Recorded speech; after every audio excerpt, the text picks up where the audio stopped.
Torrential rains that mercilessly buffeted Metro Manila and other parts of the country exposed the structural defects and the substandard construction materials used in the building of edifices designed to prevent the occurrence of the perennial and massive flooding, or at least reduce it substantially.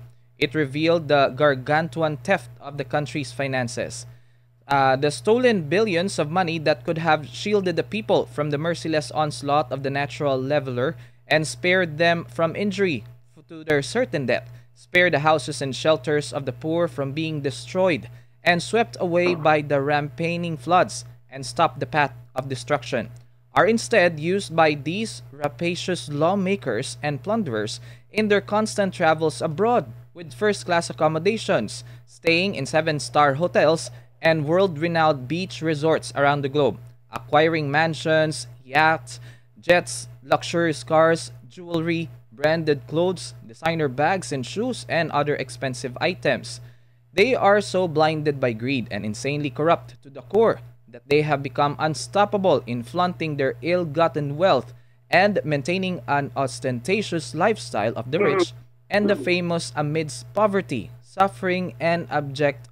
Yung matatanda po rin, during the SONA last year, yung ngayong taon, ay pinangalandakan, pinagmalaki ng dating presidente o dati, biglang naging dati, na pinagmalaki ng presidente Marcos Jr. ang bilyong-bilyong flood control projects na sinabi niya ay napaka-galing para mahinto ang pagbabaha. Ay hindi po ba natatanda niya, biglang umulan. Dalawang araw niya sinabi yun, biglang umulan. At kagaya nung nakaraang taon, at ngayon, bigla pong sunod-sunod ng ulan, sunod-sunod ang bagyo, luho sa ulan, at doon po, because of that, sa pangyayari yun, natuklasan ngayon,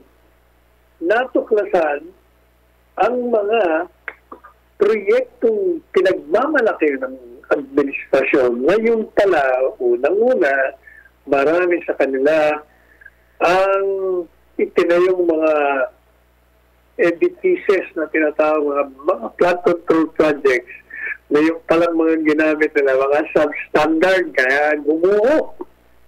Yung iba naman, hindi pala sinimulan, non-existent o mga ghost projects. Wala. Buladas lang lahat. At itong ginawa ng mga nagsabuatang mga mambabatas, mga miyembro ng DPWH at mga private contractors, ginamit ho nila, ninakaw nila ang pera ng bayan. Saan nila dinala? Nako, makikita nyo. Saan nila dinala? Nilustay nila ang pera at ipinakita sa ating lahat sa pamamagitan nila, pamamagitan ng mga anak, kung paano nila ginastos ang pera ng bayan. Paano? Sila po ay wala nang ginawa kundi magbiyahe sa abroad kung ano ng mga excuses. Namili sila ng mga mansion, malalaking bahay dyan sa Nueva York, sa LA, sa Greenwich, sa Switzerland. Dito, pati sa France, meron tayong narinig dito na meron silang may mga biniling mansion dito, dyan sa Amsterdam, pati sa Belgium. Nabili sila ng mga mamahaling damit, nabili sila ng mga mamahaling branded bags, mga sapatos, mga sasakyan na ubod ng mamahal, bumili pa ng mga aeroplano. Diyos ko, ganun katitindi. At pinagmamalaki pinagmamalaki pa ng mga anak nila. Sa isang restaurant, 3 mga nepo babies.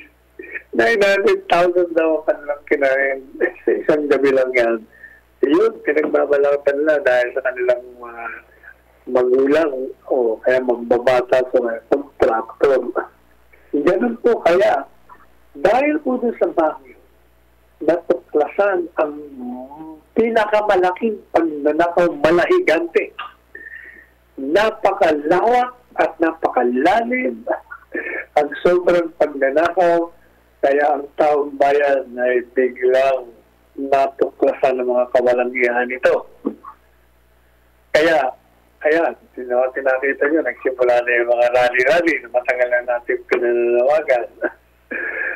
Kaya, ayan na, alam nyo, matagal na natin itong binigyan ng warning. Nagbabala na tayo sa administrasyon.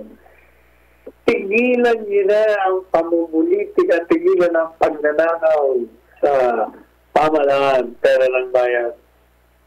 Tugunan nyo na ang pangangailangan ng mga kababayan nating mahihirap, lalo na kung hindi talagang magsisimula na ang mga demonstrasyon, ng mga rally. Maswerte pa kayo.